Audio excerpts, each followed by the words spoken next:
segunda parte de la exposición, trastornos de ansiedad. La otra parte iba a ser depresión, pero preferí cambiarla. Ya me estaba durmiendo, la verdad. Trastornos de ansiedad, trastornos neuróticos. Los manejan como sinónimos. La ansiedad es natural en el ser humano, va a ser una emoción, algo que le pasa día a día a las personas. Dicen por ahí que si no sientes ansiedad, eres psicópata, ¿no? Está de moda el término. Es un estado que activa al sujeto ante una amenaza, ya sea real o imaginaria, ¿no? Hablaban de una ansiedad neurótica, por ejemplo, y una ansiedad tal cual, una ansiedad sana antes. El neurótico, por excelencia, pues tiene una imaginación grande, grande, grande, y todo le cae mal. Pero bueno, es un término que ya está cada día está más en desuso. La ansiedad patológica sería aquella que interfiera o repercuta de forma significativa en la vida del sujeto, haciéndolo sufrir a él o a su ambiente. Vamos a pensar que una persona que tiene constantes ataques de pánico, pues cómo se va a presentar a la escuela, ¿no? O sea, cada rato va a salir al baño, tomar aire, no sé, la bolsa de papel y luego regresar. Puede ser muy discapacitante y muy agotador, ¿no? Tener una de estas patologías. Y bueno, hay una delgada línea entre la normalidad o la neurosis, eso lo dice papá Freud, y la locura o la psicosis. Ahí está Freud. ¿Por qué hice esa distinción? Neurosis. Dice, el concepto de neurosis, los que ya leyeron el CTO, viene tal cual, posee una gran tradición en psiquiatría y engloba un grupo heterogéneo de trastornos psiquiátricos que comparten, en teoría, 3 características que lo van a dividir de la psicosis. Antes, tiempos anteriores, siglos, etcétera, época victoriana, decían que nada más había 2 tipos de enfermedades mentales, ¿no? Lo que vienen siendo las neurosis, las clásicas, histeria, neurosis obsesiva, ¿no? Y del otro lado, toda la psicosis. Y les ponían nombres así como maníaco depresivo, que hoy lo conocemos como trastorno bipolar, esquizofrenia, creo que les decían catatónicos, ¿no? Casi como cacatúas. ¿Y cuál era la otra? Había 3, y los paranoicos, ¿no? Que hoy lo conocemos como trastorno delirante crónico. Esas eran las 3 psicosis clásicas y la psicosis y las neurosis. Freud decía que todos éramos neuróticos, todos. El león piensa que todos son de su condición, ¿no?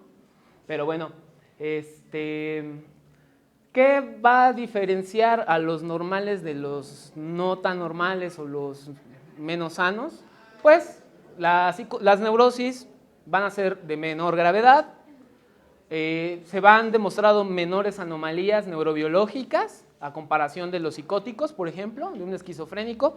Yo no sabía, pero resulta que desde que aparece el primer cuadro de psicosis de una persona, por ejemplo, el primer episodio psicótico, le van haciendo estudios de imagen, pero lo dejan, no le dan tratamiento.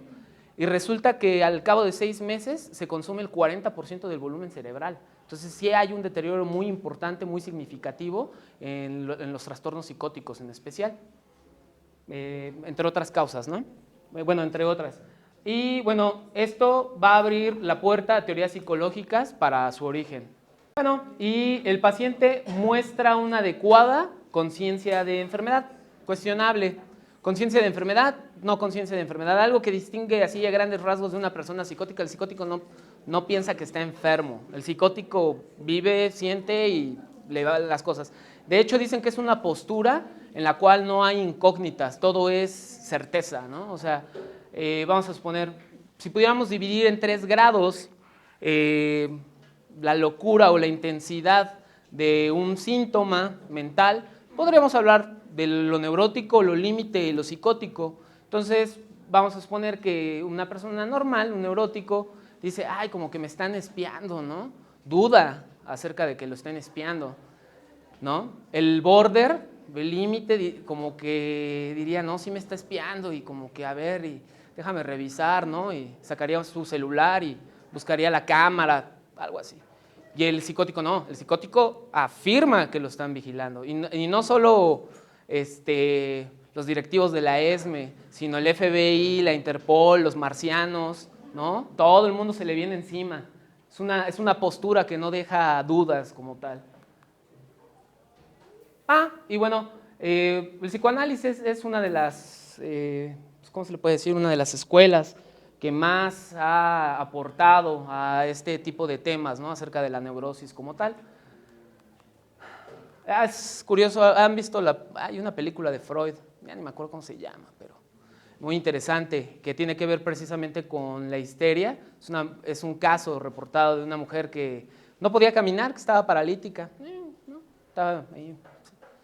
Y la someten a una hipnosis y de pronto empieza a caminar. La despiertan y otra vez se cae. O sea, todo estaba en su mente. Una histeria clásica, ¿no? Betty creo que se llamaba el caso, no recuerdo. Y ahí es donde Freud dice, oh, por Dios, el inconsciente, ¿no? Y wow, se volvió la persona, una de las personas más importantes del siglo anterior, junto con otros, ¿no? Beck, ¿cómo se llama? Se me fue su nombre, de su profesor, pero bueno. Sin embargo, estas características no siempre se cumplen, dado que algunos de estos trastornos neuróticos pueden ser extremadamente incapacitantes, en otros es indiscutible la existencia de alteraciones neurobiológicas, por ejemplo, en el trastorno de ansiedad generalizada o los ataques de pánico. Y por último, en ocasiones el paciente neurótico no muestra una correcta conciencia de enfermedad, que en ese caso, el ejemplo que viene aquí es el TOC, ¿no? Trastorno obsesivo compulsivo. El DSM-5 y el CIE-10 pues dice que no usemos el término neurosis, llamemos trastornos de ansiedad. ¿Qué es la ansiedad? Sacado del diccionario. Estado de agitación, inquietud o zozobra del ánimo. Angustia que suele acompañar a muchas enfermedades, en particular a ciertas neurosis, otra vez el término, y que nos permite sosiego y no permite sosiego a los enfermos. ¿Quién de ustedes no ha sentido ansiedad alguna vez en su vida? O sea, vienen los reyes, sientes ansiedad, ¿no? Ya quieres que llegue, estás agitado. Viene el examen, hinchas ansiedad, ¿no? Ataque de pánico, corres al baño, medio clonazepam, sales. Si eres fifí, unas gotitas de ribotril, ¿no? Está más caro. Si eres jodido, pues ni modo, lo que da el seguro, ¿no? Clonazepam, Valium, no, Valium no, tampoco no da el seguro. Bueno, entonces, ¿quién no ha sentido ansiedad, no? Todos tenemos ansiedad al final de cuentas, en menor o en menor escala. La ansiedad es necesaria, ¿por qué? Porque sin la ansiedad no podríamos movernos, o sea, el humano no haría absolutamente nada. Es una energía al final de cuentas. Síntomas de ansiedad, dicen que una imagen dice más que 1000 palabras, y yo ya me estoy cansando de decir más de 1000 palabras. Físicos, pulsaciones elevadas, o sea, taquicardia. Quiero distinguirlo de las palpitaciones, una cosa, mucha gente agarra y dice, es que se me va a salir el corazón, traigo taquicardia. No, lo que usted tiene son palpitaciones. Cuando sientes que se te va a salir el corazón, que late con mucha fuerza, palpitaciones, taquicardia, sudoración excesiva, tensión muscular, principalmente, pues ya sabes, ¿no? Sobre el cuello, la espalda, ¿no? Lonol, como dicen. Mareos, desmayos, indigestión, diarrea, respiración profunda. Y bueno, dentro de los mentales, preocupación constante, irritabilidad, problemas de concentración, problemas para dormir y cansancio. Creo que la mayoría de los médicos tienen ansiedad. Algunas características van a ser los trastornos más frecuentes en la sociedad. O sea, si lo comparamos con los trastornos psicóticos, los alimenticios y todos los que vienen en el hermoso DSM, van a ser los más frecuentes. Las fobias son las más comunes a nivel individual. Las crisis de angustia suelen ser la principal urgencia en psiquiatría. Ya sé que dicen que no hay urgencias en psiquiatría, pero bueno, son las más capacitadas. No me acuerdo de la cantidad de pacientes que llegué a ver, y seguramente ustedes que llegaban y es que me estoy infartando, 2 de la mañana, ¿no? Y me duele el pecho, 18 años, 20, ¿no? Y así como de, sí, güey, ¿no? me voy a ir a dormir, ¿no? Tengo que ir a hacer una presentación. Diazepam inyectado en el mejor de los casos, ¿no?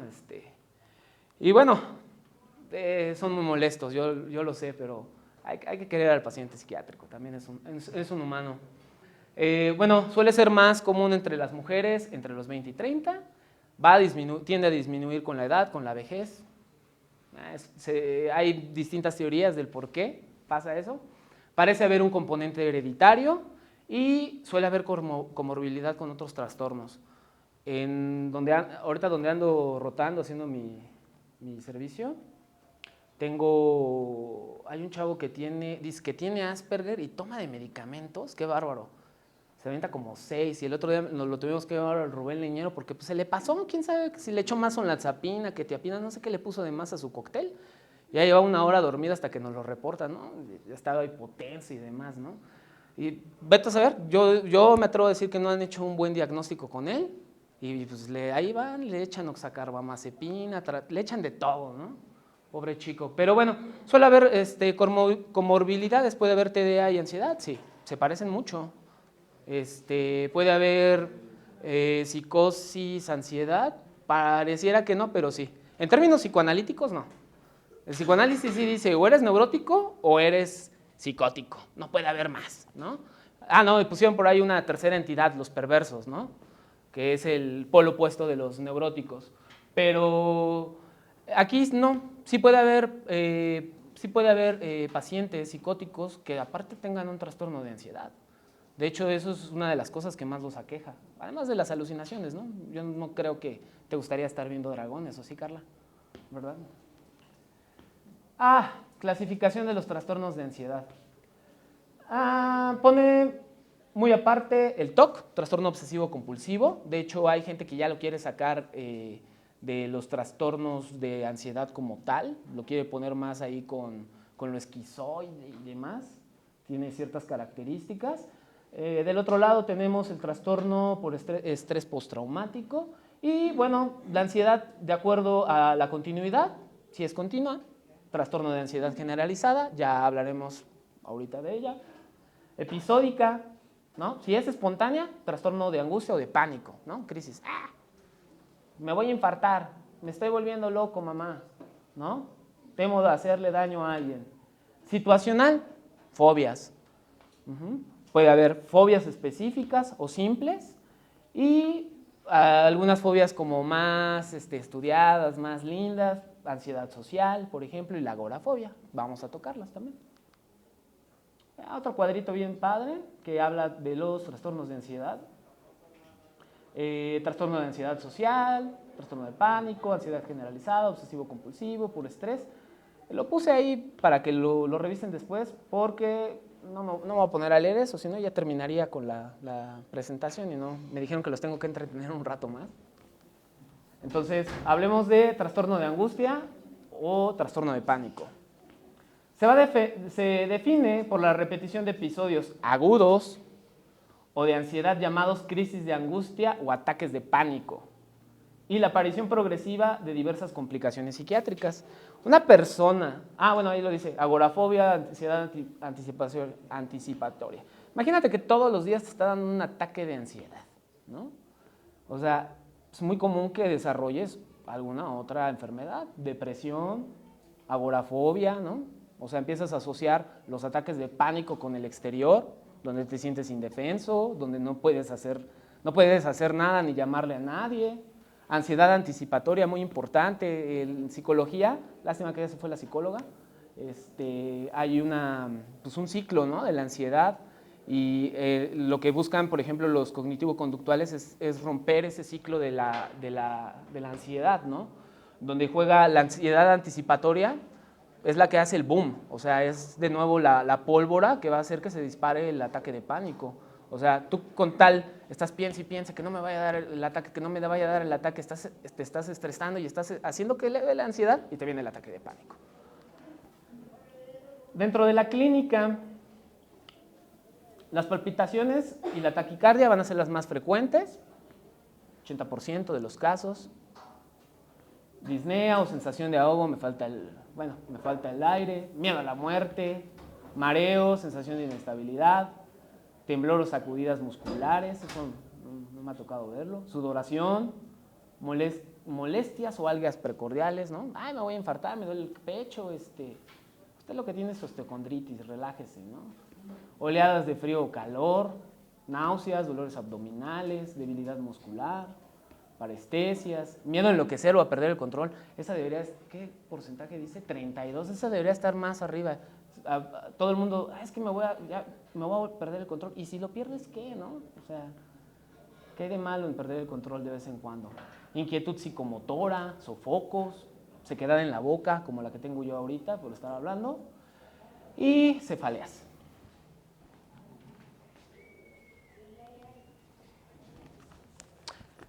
El curso suele ser crónico, son enfermedades que tienden a cronificarse.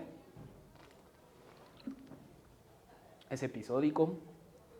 Va a iniciar en la adolescencia o al inicio de la vida adulta. No sé por qué la mayoría de los trastornos mentales empiezan ahí.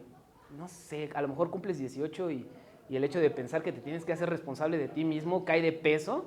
Es un factor de estrés detonante y boom, ¿no? Se te manifiesta todo lo que traes ahí.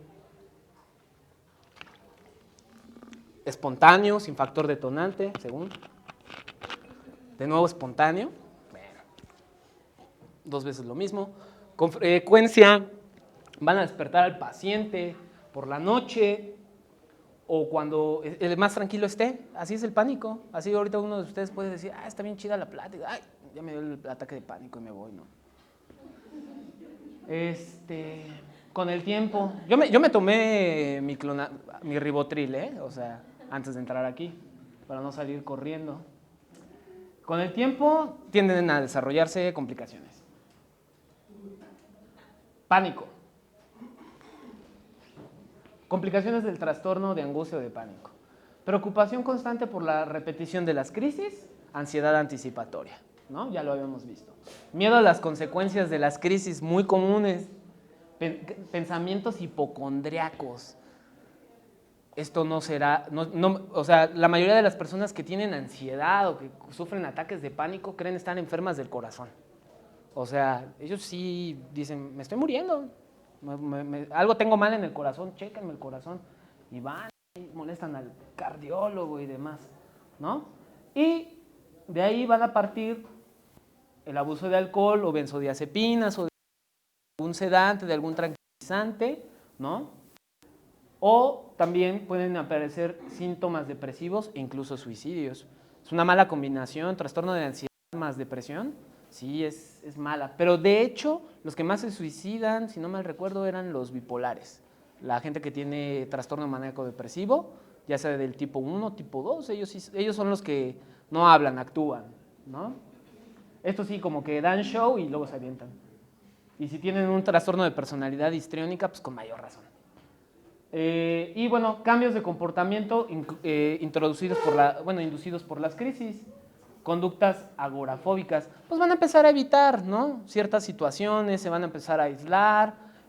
¿Por qué? Porque les genera muchísima pena todo esto de las crisis, ¿no? Lo van a tachar de loco, de enfermo, entonces empiezan a aislarse, empiezan a retirarse de la vida social o dejan de ir al supermercado, etc. Etiología. Se han demostrado que sí tiene un factor genético hereditario. Es muy común que un ansioso genere otro ansioso, pero ahí también habría que ver pues, las cuestiones conductuales, ¿no? La educación, la enseñanza y demás. Puesto que se presenta mayor prevalencia en familiares afectados, 18%, contra el 1 o 2% de la población que no tiene antecedentes. Y bueno, es más frecuente en mujeres y a las mujeres se les da más la agorafobia, el miedo al exterior. Y bueno, pues ahorita con toda la situación de hostigamiento, violencia sexual que hay contra las mujeres, pues fácil de entender. En el plano neurobiológico, yo odio neuroanatomía, se ha evidenciado la capacidad de provocar crisis con diversas sustancias como lactato sódico, bicarbonato, isoproterenol, CCK, entre otras. Además, se han establecido correlaciones neuroanatómicas como las siguientes. Incluso hay sustancias comunes que todos los días consumimos que pueden ser tanto ansiolíticas como ansiogénicas, ¿no? O sea, el café, por ejemplo, es una. Digo, volvemos a lo mismo, hay susceptibilidades, hay personas que se pueden tomar 2, 3 expresos y no les sucede nada, ¿no? Y hay personas que el primer expreso le dan un ataque de pánico, ¿no? O sea, tiene una corteza, digamos, más irritable, una amígdala más reactiva. Entonces, bueno, el azúcar, yo procuro no tomar azúcar. Me mintió la limonada, sí tiene azúcar. En fin, y pues ansiolíticos, pues hay otras cosas como el té de esto, el té del otro, bla, bla, bla. Bueno, de las correlaciones neuroanatómicas, dice que el locus coeruleus, principal núcleo noradrenérgico cerebral, va a desencadenar. Quiere decir que hay ya han descubierto anomalías. La amígdala, principalmente el núcleo y el núcleo accumbens, que están en el sistema límbico, van a estar provocando un sistema de retroalimentación para generar la ansiedad anticipatoria.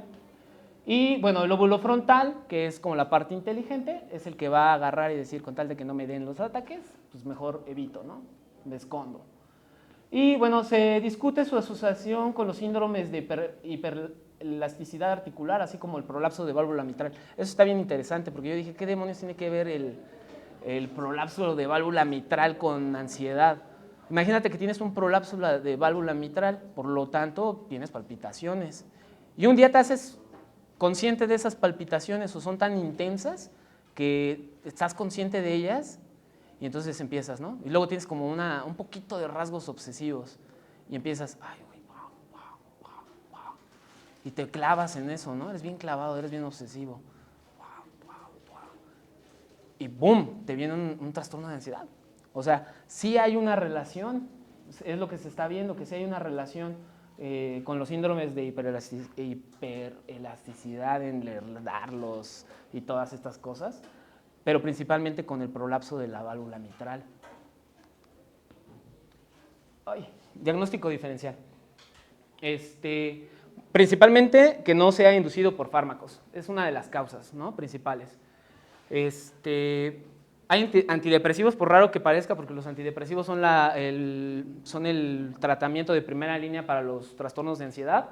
Hay antidepresivos que generan más ansiedad. Por ejemplo, hay gente que le cae muy bien la paroxetina y hay gente que no le cae muy bien la paroxetina o la fluoxetina.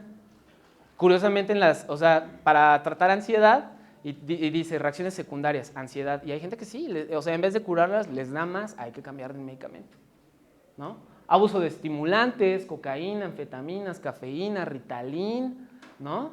Abstinencia de sustancias depresoras del sistema, abstinencia, perdón. Opiáceos, alcohol, benzodiazepinas, o sea, un síndrome de abstinencia.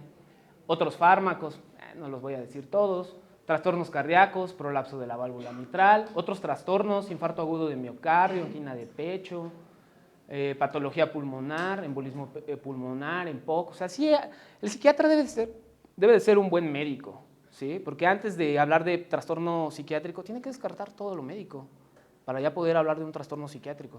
O sea, tiroides, tiene que descartar un sinfín de cosas. Hemos escuchado, ¿no?, que un hipotiroideo se parece mucho a una persona depresiva.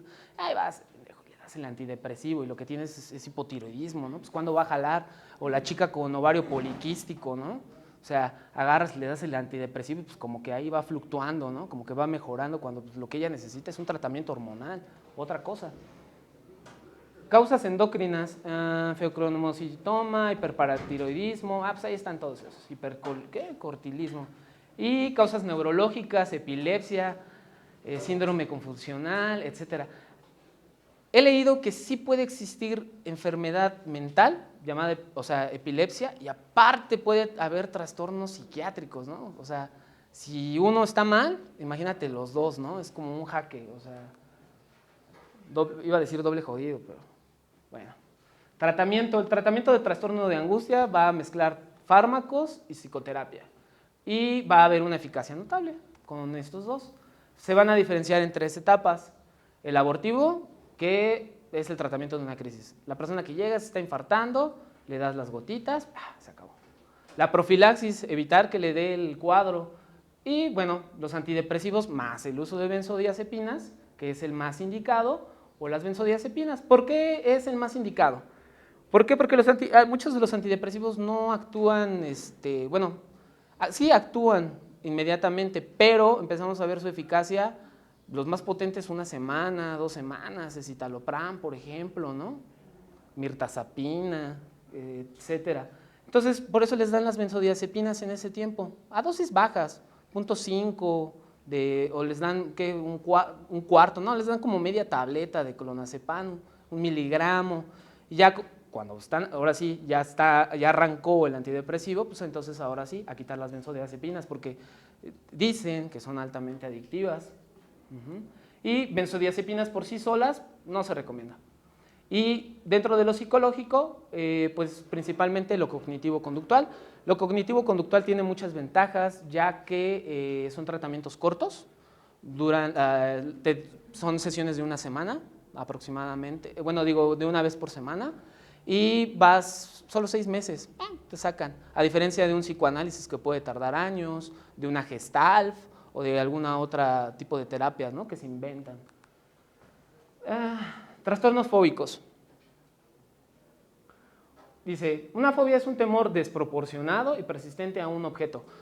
Tú ves una araña, ¡ay! No, la araña. Eso no es una fobia. O sea, te desagrada la araña, te genera repulsión. No, una fobia de verdad va a desencadenar un ataque de pánico, de ansiedad. La persona se puede desmayar, le pueden pasar 1000 cosas. Nada de que, ay, salgo corriendo, ¿no? Como una compañera que dice que le tiene fobia a las abejas y, ay, sale corriendo y nada más para no trabajar. Pero bueno. O situación específica que le vamos a llamar el estímulo fóbico, que puede ser o no reconocido como absurdo. Muchos de ellos dicen, oye, pues qué absurdo tenerle miedo a una araña. No, no es absurdo. Ve a la araña y le desencadena un ataque, ¿no? Y va a permanecer fuera del control voluntario y genera conductas de evitación. O sea, curiosamente, el señor Freud decía que el objeto fóbico es el objeto de deseo, ¿no? Otras personas dicen que el que le teme a las arañas en todos lados ve arañas. ¡Qué horror! Bueno, etiología. ¿Etiología? ¿Por qué son esporádicas? Bueno, son esporádicas, sugieren un origen psicológico a diferencia de las demás. Existen fobias agrupadas a familias, principalmente agorafobia, situacionales, y, bueno, ¿por qué puse homofobia? Ahí debería ser hemofobia, o sea, miedo a la sangre como tal. Curiosamente sí hay relación, o sea, papá que le tiene miedo a la sangre, hijo que le tiene miedo a la sangre, bla, bla, ¿no? Según el psicoanálisis, el mecanismo de defensa típico de una fobia es el desplazamiento. Dicen por ahí que cuando eres pequeño, por ahí de los 4 o 5 años, tú le tienes mucho odio y mucho rencor a algo, ¿no? Y demás, pero no puedes. O sea, ¿por qué? Porque entras en una controversia, ¿no? Es un objeto, esa persona normalmente, que suele ser uno de los cuidadores primarios, es un objeto amado y a la vez odiado. Entonces, tu parte inconsciente reprime ese odio y lo desplaza hacia un objeto, que es el objeto fóbico. Y dices, ¿te consta? Sí.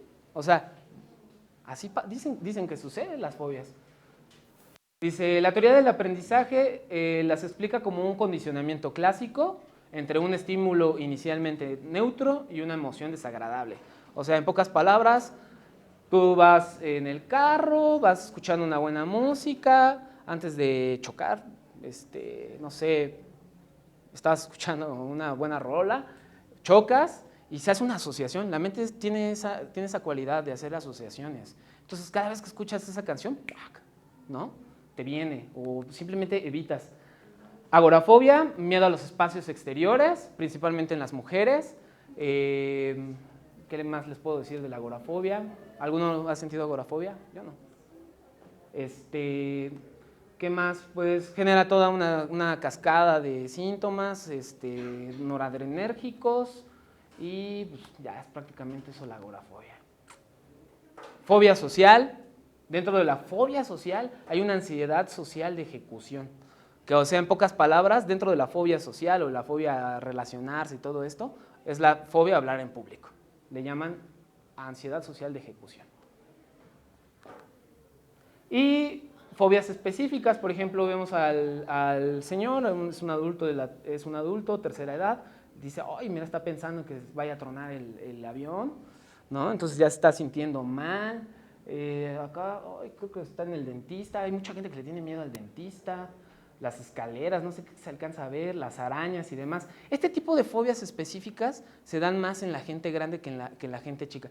En los niños es muy común que sí tengan fobias, fobia a la oscuridad, fobia a esto, fobia a los desconocidos y demás, pero hay una tabla muy interesante que dice, de acuerdo a la edad, los meses, las fobias más comunes que tiene el niño y a qué edad debe de irlas superando. O sea, un niño de 9 años no debe de tener ya miedo a la oscuridad, algo no ha tramitado ahí, ¿no? Pero bueno, este tipo de fobias específicas se dan más en las personas grandes, tal vez por la experiencia. Miren, nada más, un montón de fobias, no se las voy a leer todas. Trastorno por ansiedad generalizada. Trastorno de ansiedad por generalizada, TAG, así se abrevia, es un estado de preocupación excesiva crónica ante sucesos de la vida cotidiana. Yo siempre he dicho que el mejor ejemplo son las mamás. La mamá siempre está preocupada. Ay, mijito, ya comiste. Ay, ¿dónde está mijito? Y le habla y lo busca y ve las noticias y ay, siente que le hicieron daño. Le di un chingazo al micrófono. Siente que le hicieron daño, ¿no? A uno de sus parientes y ve una noticia y, hijo, no salgas a la calle, por favor. O sea, así como que todas las niñitas, las doñitas, como que tienen trastorno de ansiedad generalizada. ¿Ya ven? Vale la pena ser psiquiatra, todos serían nuestros pacientes. Bueno, suele acompañarse de distintos síntomas somáticos, palpitaciones, tensión muscular, cefalea, sudoración, entre otros. O sea, casi todos los síntomas de la ansiedad son los mismos. Y van a provocar un malestar en el sujeto o un mal funcionamiento social o laboral. Eso es todo, ¿no? Trastorno obsesivo compulsivo. No lo iba a poner porque dije, ay, puede que me cuelgue mucho, puede que no me cuelgue mucho con el trastorno obsesivo compulsivo, pero me animé y lo puse, ¿no? Ya que no voy a hablar de depresión, dije, pues vamos a poner el TOC. El trastorno obsesivo compulsivo se caracteriza por la presencia de obsesiones y compulsiones, ya, sencillo, ya, una obsesión, una compulsión, ¿no? Que aparecen de forma repetitiva y producen malestar significativo. Hay que ver qué es una obsesión y qué es una compulsión. La mayoría de los neuróticos pues son perfeccionistas, son muy rígidos, les gusta el orden, la pulcritud, la limpieza, la simetría, ¿no? Pero realmente ese no es, bueno, en este caso no es el término de obsesión. Obsesión, ideas, pensamientos, imágenes o impulsos recurrentes y persistentes. O sea, una vez que, un ejemplo más claro, te enamoras de alguien, estás obsesionada por él, no puedes sacarte a David de la cabeza. Uy, no, David, no sé, el nombre que tú quieras. Y se vuelve una obsesión y lo traes y luchas contra ello y no puedes sacarlo, ¿no? Que el paciente reconoce como absurdo o irracional. No es el caso de David, ¿verdad? Y aunque sabe que son producto de su mente, le van a provocar una intensa ansiedad, van a ser desagradables, son intrusivas, o sea, de pronto le llegan así de la nada, está tomando la clase, está escuchando al que mandaron a exponer y ¡pum!, le llega la obsesión, ¿no? Y tiene que hacer entonces ahora sí una compulsión para disminuir su ansiedad. Bueno, inaceptables, por lo que lucha por ignorarlas y suprimirlas. Entonces es ahí donde viene la compulsión. O sea, una vez que nace la idea obsesiva, ahora sí que la persona que tiene TOC hace una compulsión que va a ser una especie de ritual o una acción para poder librarse de esa obsesión, de esa idea perturbadora. Y dice ahí, son actos motores o mentales, rezar es uno, por ejemplo, voluntarios que el paciente siente necesidad de realizar como defensa frente a la idea obsesiva, a pesar de reconocer la absurdez de esto, ¿no? Por lo que intenta resistirse, se resiste y aquí es como la arena movediza, entre más te resistes, más te hundes. Aún a costa del aumento de la tensión interna que disminuye al llevarlo a cabo. Un ritual es una compulsión muy elaborada, ¿no? Podemos poner ejemplos, hay películas excelentes que hablan de esto. Yo creo que la mejor es la de Mejor Imposible y puede haber más. El Aviador también, Howard Hughes también sufría trastorno obsesivo compulsivo, muy interesante, personas perfeccionistas. Curiosamente los neuróticos, bueno, dentro de las características del trastorno obsesivo compulsivo se ha visto que suelen ser personas que sí tienen un IQ elevado, no a nivel de genio, o sea, elevado ya estamos hablando de 105, ¿no? Si 105 es la normalidad, 110 y demás. Vamos a ponerle un poquito más, ¿no? Pero sí se ha visto que la gente con TOC suele ser personas inteligentes. Yo diría más bien que los neuróticos, como tienen más control de sí mismos y del ambiente, pues llegan a lograr un poquito más de éxito que el resto de la gente, ¿no? TOC. Obsesiones, características involuntarias, recurrentes, desagradables, reconocidas como propias. O sea, nadie se las está poniendo, si no ya estaríamos hablando de psicosis, ¿no? Una persona que dice, se está poniendo ideas en la cabeza, ya, vio la barrera, la línea imaginaria. Compulsiones van a ser voluntarias, reducen el malestar, reconocidas como exageradas, elementos mágicos. Algo muy característico de estas personas es que tienen pensamiento mágico. Creen en, bueno, se les da más como pensar en los astros y este tipo de cosas y demás. No sé ustedes, pero a mí no me gusta poner como el control fuera de mí, ¿no? O sea, de decir, ay, hoy bajó la luna y me voy a poner triste, ¿no? O hoy me pongo mi amuleto de plata y me va bien. Digo, se vale, porque uno mismo, la mente es poderosa, hemos escuchado que la mente es poderosa y hay gente que dice, me voy a poner mi amuleto, me va a ir bien. Y entonces él ya se predispone a que todo le salga bien ese día, ¿no? Por su amuleto. Pero pobre del día, el día que le falte el amuleto, ¿no? Entonces, qué mejor que tener pues el autoconocimiento, ¿no? De sí mismo y poder llevar a cabo y realizarse como uno quiera y guiar su vida por donde uno quiera. Hay en el epitafio del rey Salomón, ¿no? Me parece, Doc, que decía la frase, conócete a ti mismo, ¿no? Y yo creo que de ahí es la clave, de ahí es donde la fuente, donde brota todo lo mágico, lo excepcional. Y bueno, los rituales más comunes, digo, las compulsiones más comunes van a ser los lavadores, así les llaman los lavadores. Me gustaría tener uno cerca, dice, miedo al contagio o a la contaminación. Rituales de lavado, limpieza, aseo o alimentación. Yo tuve una vecina que lavaba 3 veces su casa, o sea, barría, trapeaba 3 veces, Vladimir, 3 veces, te lo juro. Tenía un refrigerador Oyster de esos enormes y la señora era bajita, unos 50 yo creo. Lo movía, barría, trapeaba y lo volvía a acomodar. Y otra vez, en la tarde y en la noche. ¿Tendría TOC? Probablemente, ¿no?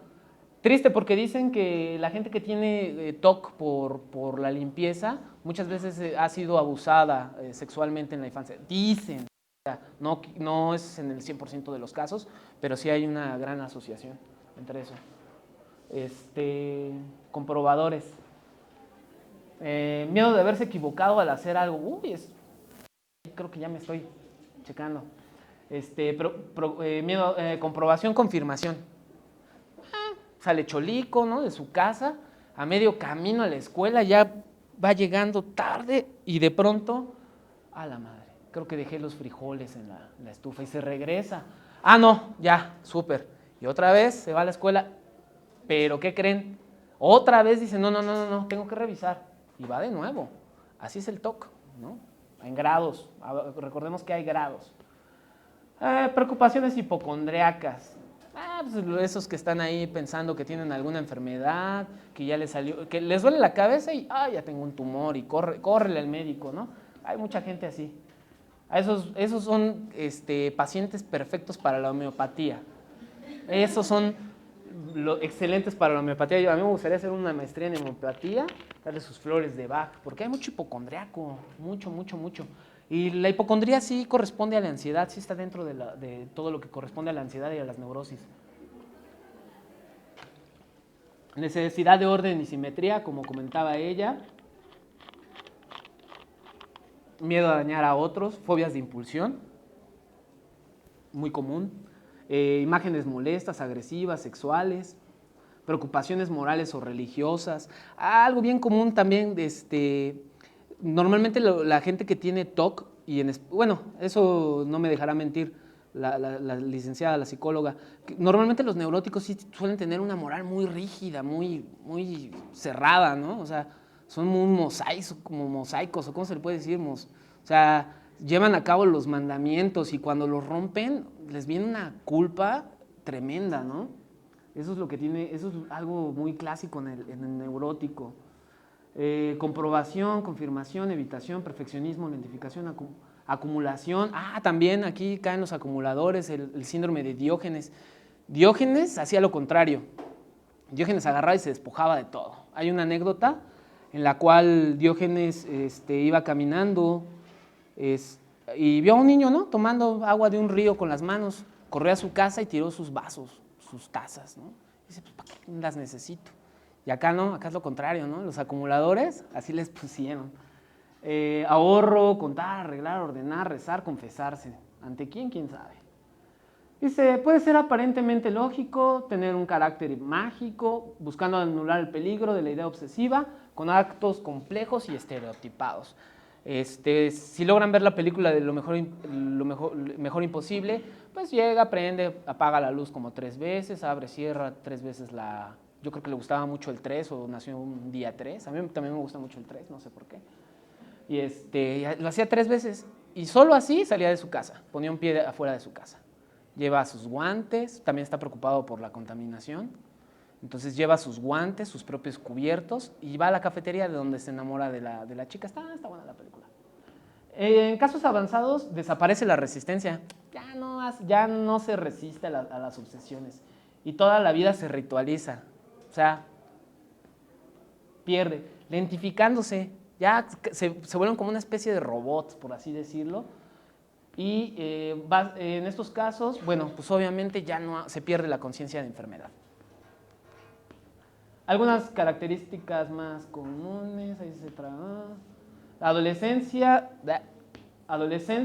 o en la juventud es cuando se empiezan a manifestar, principalmente en los varones. Afecta aproximadamente al 2% de la 2 al 3% de la población. Se da más en solteros que en casados. En un IQ elevado. Algo importante, si hay una personalidad obsesivo-compulsiva, tú podrías, por ejemplo, tener una personalidad obsesivo-compulsiva o una personalidad neurótica, como le llamaban antes. Y eso te puede hacer que en vez de que generes un trastorno de ansiedad generalizado, a lo mejor un TOC, ¿no? No creo, ya se te vería. Y también va a haber otras comorbilidades, abuso de sustancias principalmente. Estos también les llaman trastornos del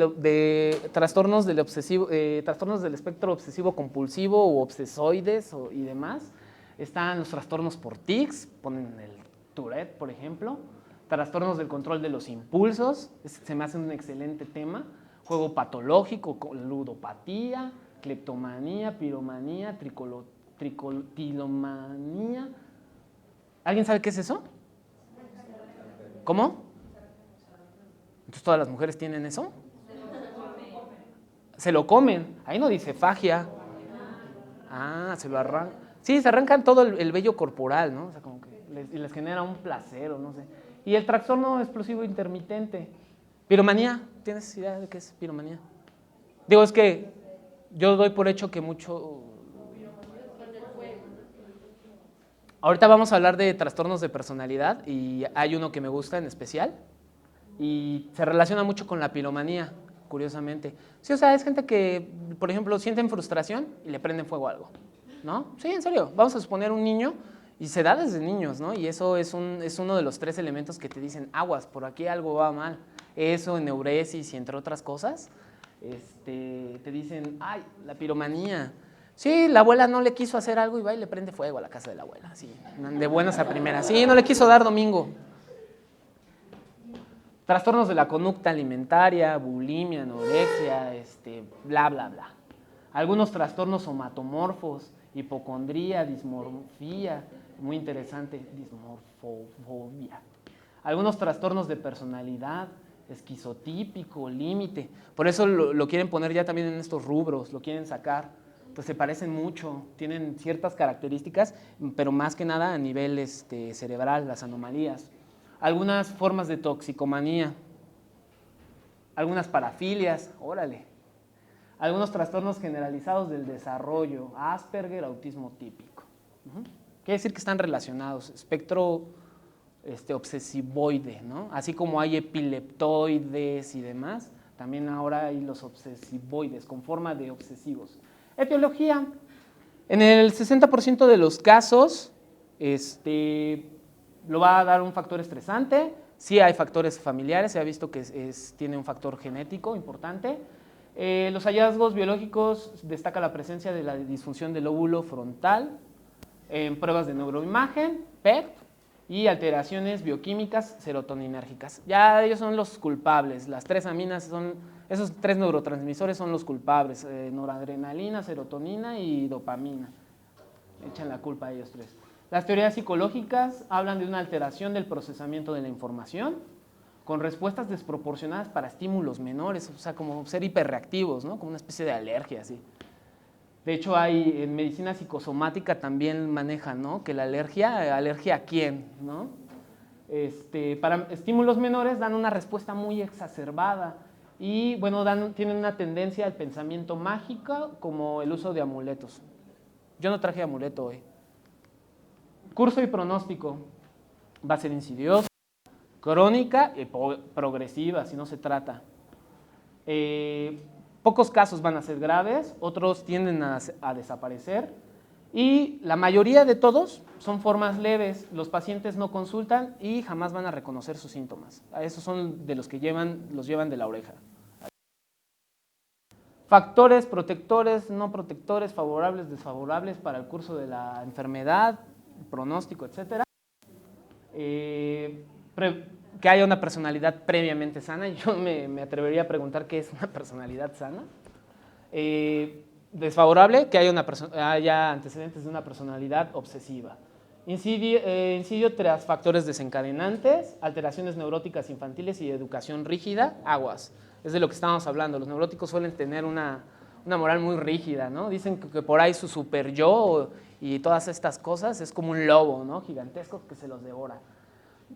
Duración corta de la clínica antes de recibir el tratamiento, retraso en recibir el tratamiento malo, presentación atípica y ausencia de síntomas motores. Si hay síntomas motores y formas monosintomáticas, aguas. Y curso fásico o episodio con intensa carga afectiva acompañante, gravedad clínica o necesidad de hospitalización. ¿Se entiende, no? O sea, si llegase a pasar esto, mal pronóstico. Tratamiento. Pues la imagen lo divide en 2, pero lo mejor siempre ha sido mezclarlo. Hay un metaanálisis de qué es mejor, si solo la monoterapia con fármacos o solo la psicoterapia o la ayuda de ambos, y siempre la respuesta es que ambos. O sea, es mejor mezclar fármacos junto con terapia. Y bueno, esta imagen lo que quiere decir es que para la mejor cura para las obsesiones van a ser los antidepresivos que trabajan sobre serotoninérgicos, que los de primera instancia van a ser los de recaptura de serotonina, porque actúan rápido, tienen menos efectos adversos, bla, bla, bla, bla. Ahí está. Se vende como anafranil, es de laboratorio Novartis, viene de 25 miligramos. Antes de llegar, ahorita regresamos a eso. Bueno, en casos resistentes se da la clomipramina. Casos refractarios, neurocirugía funcional. También los pueden operar, les pueden sacar un pedazo hacerles una pequeña incisión, doctor. Y bueno, para las compulsiones se han dado cuenta que la terapia cognitivo-conductual da mejores resultados y se basa en la exposición con prevención de la respuesta. Volvemos a lo mismo, la combinación es lo mejor. Ahora sí, aquí viene lo triste de la clomipramina. Viene de 25 miligramos, hay una presentación de 75 miligramos. Vean cuánto tiene que tomar el paciente al día. La dosis inicial es de 25 miligramos al día y se irá aumentando gradualmente durante las primeras 2 semanas, mientras sea bien tolerada. Hasta un máximo ahí viene de 3 miligramos sobre kilo, porque también se usa en niños, o sea, hay trastorno obsesivo compulsivo en niños, sí lo hay, entonces por eso viene ahí de 3 miligramos kilo, ¿no? Vámonos a 100 miligramos con los adultos.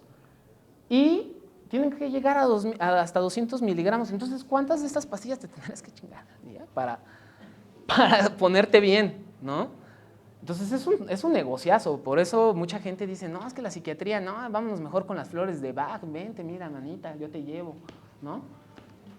Y no, pues no funciona. Y bueno, yo no soy experto en esto, la verdad, pero hay una cirugía, y ahí dice en amarillo, zona donde se va a realizar la ablación en lo que viene siendo el cíngulo, que forma parte del sistema límbico, que tiene que ver precisamente con ese sistema como de ansiedad anticipatoria y demás. Haces un corte y se acabó el problema.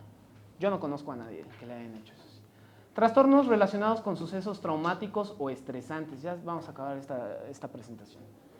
Bajo este epígrafe se engloban tanto las reacciones a situaciones traumáticas extremas, trastornos por estrés agudo y postraumático, se parecen mucho, como las relaciones a las situaciones estresantes más habituales. Hay uno tercero que son los trastornos adaptativos. De ese nada más es una lámina. Dice, trastorno por estrés agudo y postraumático. Van a ser reacciones, características ante un acontecimiento traumático extremo. Ahorita vamos a poner ejemplos. Más allá de las experiencias humanas habituales, que ponen en peligro la vida de la persona o de las personas llegadas, un ser querido y demás. Durante el primer mes, aquí es la diferencia entre estrés agudo y estrés postraumático, durante el primer mes se va a calificar como estrés agudo, donde va a haber principalmente síntomas disociativos. Ah, ¿sí los puse? Embotamiento emocional, la reactividad. ¿Tú sabes algo de síntomas disociativos o de los trastornos disociativos? Se dan, en los epilépticos son comunes, en la esquizofrenia son comunes, en niveles altos de ansiedad son comunes. Famosa despersonalización y desrealización son los principalmente síntomas disociativos. Ahí pusieron embotamiento emocional. Sí, que la persona se siente así como X, reactiva, como que no quiere responder al estímulo, bla, bla, bla. No se parece en nada a lo disociativo, pero bueno, a reactividad. Y bueno, pasado el mes, se habla de estrés postraumático. Miren, causas de estrés postraumático.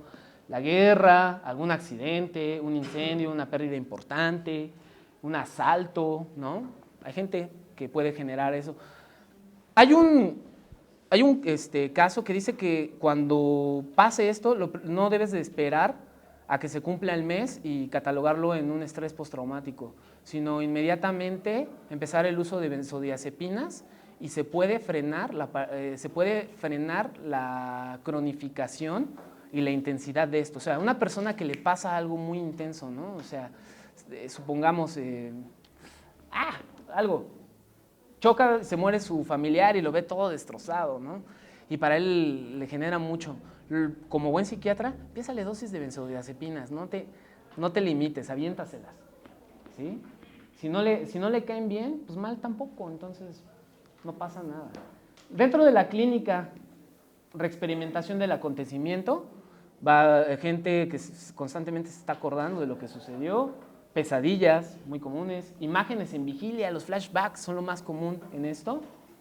Sensación constante de que el suceso acaba de ocurrir, conductas de evitación, ideas, personas, lugares, amnesia psicógena del episodio, puede ser total o parcial, se pueden olvidar. Por ejemplo, hemos visto películas, ¿no? Donde el chico es abusado y no se acuerda y como que le hacen hipnosis, ya se empieza. Sensación de embotamiento emocional, síntomas ante los ruidos, que están más reactivos, y dificultad de concentración. Dentro del tratamiento, benzodiazepinas, antidepresivos, terapia y principalmente eso.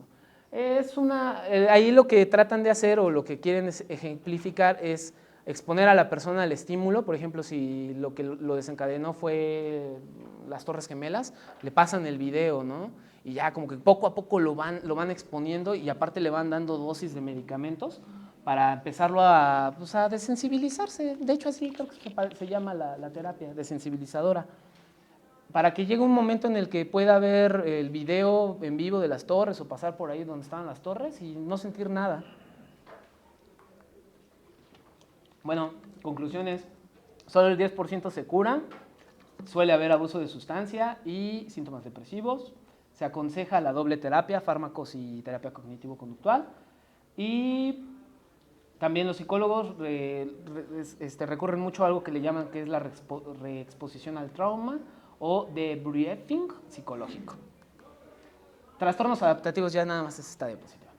Los pacientes que presentan síntomas emocionales, ansiosos, depresivos o del comportamiento de intensidad leve, yo creo que aquí cae la mayoría de la gente, ¿eh? Dice, leve, en relación directa a un factor estresante, problemas de pareja, salud, económicos, laborales, entre otros, y que tiende a mejorar cuando este factor se resuelve o al conseguir adaptarse a él, recibe el diagnóstico de trastorno adaptativo. ¿A poco ustedes se sintieron cómodos la primera vez que llegaron a la escuela? ¿No se sintieron un poquito ansiosos, molestos, a lo mejor hasta decepcionados? Pues, caería aquí, ¿no? Entonces debería parecería que sería, ahora sí que sería de lo más común. Y bueno, acabamos. Fin de la presentación.